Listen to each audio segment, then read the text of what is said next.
Hi friends, welcome to Nithu சமையல்.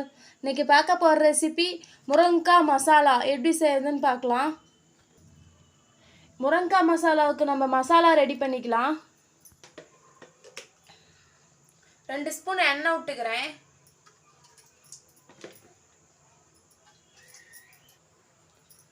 பட்டை 2 எடுத்துருக்கேன், ஏலக்காய் 2 எடுத்துருக்கேன், கிராம்பு 2 எடுத்துருக்கேன், 1/2 ஸ்பூன் மிளகு எடுத்துருக்கேன். இதை இது கூட ஆட் பண்ணிக்கலாம்.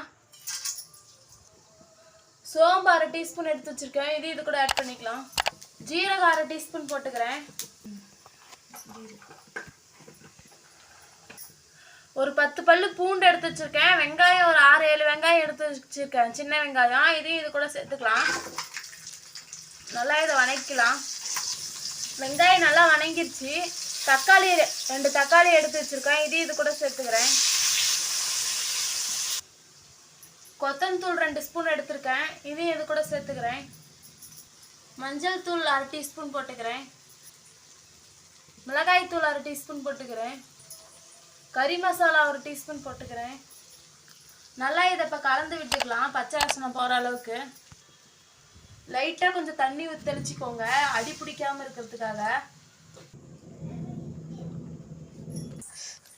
மசாலா ரெடி ஆயிடுச்சு. இதை நான் மிக்சியில் போட்டு அரைச்சிட்டு வந்துடுறேன். மசாலா ஆறிடுச்சு. இப்போ நம்ம மிக்சியில் போட்டு எடுத்துக்கலாம். நான் 1/2 மூடி தேங்காய் எடுத்து வச்சுருக்கேன், துருவி வச்சுருக்கேன். இது கூட சேர்த்துக்கலாம். மசாலா அரைச்சாச்சு. இப்போ குழம்பு தாளிச்சு விட்டுறலாம். எண்ணெய் 3 ஸ்பூன் விட்டுக்கிறேன். கடுகு 1 ஸ்பூன் போட்டுக்கிறேன்.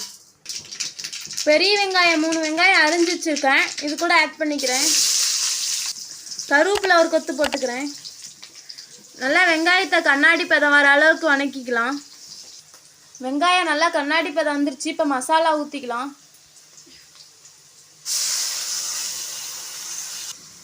இது கூட நான் இப்போ 1 டம்ளர் அளவுக்கு தண்ணி ஊற்றிக்கிறேன். நல்லா இது பச்சை வாசனை போகிற அளவுக்கு கொதிக்கிட்டோம். நல்லா இது ஒரு 5 நிமிஷம் கொதிக்கிட்டோம். நல்லா மசாலா கொதிச்சிருச்சு. இப்போ முருங்கைக்காய் ஆட் பண்ணிக்கலாம்.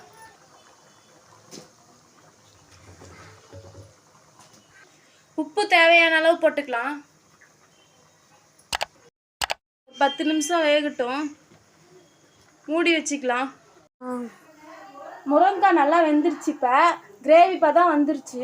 இப்போ நம்ம ஸ்டவ் ஆஃப் பண்ணிக்கலாம். இது மாதிரி வீட்டில் செஞ்சு பாருங்கள். செஞ்சு பார்த்துட்டு எப்படி இருக்குன்னு லைக் பண்ணுங்கள், கமெண்ட் பண்ணுங்கள், ஷேர் பண்ணுங்கள். தேங்க்யூ.